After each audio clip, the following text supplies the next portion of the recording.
I like to share the story of my first adopted son, Henry, whose mom showed up to the hospital with no prenatal care, on drugs, and told the OB that she didn't want to meet him.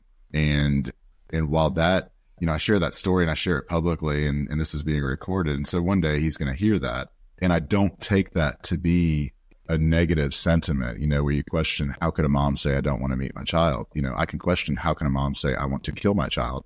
But this lady, knowing she couldn't take care of this baby, carried him to term and then gave him and my family the most beautiful gift you could ever give anyone, the most selfless act, giving up literally, physically, emotionally, spiritually of herself and putting his life first, That's a beautiful testimony.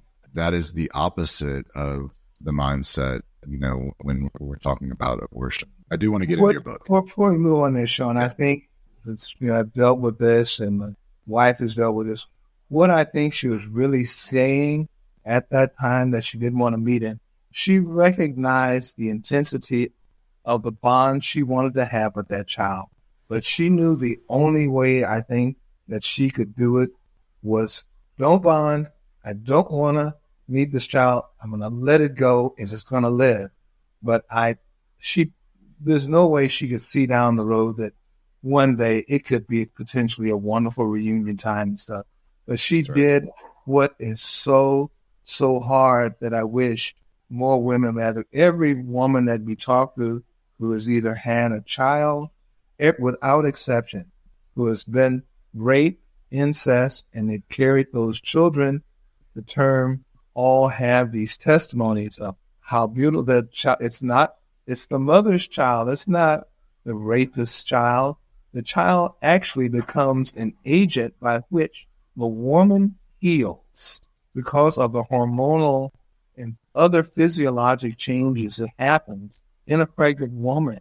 So, when the whole notion they talk about, abortion, this 12-year-old needs to get an abortion because she's pregnant by daddy. Well, let's think about that for a second. Getting pregnant by daddy is a horribly traumatic event. So you're telling me the best treatment for someone who's been traumatized is to traumatize them with another trauma. Okay, you broke your arm? Well, let's break your leg. That's going to make you feel a whole lot better. No. What the woman needs now is overdose of love and grace and caring. And abortion does not give that to the woman.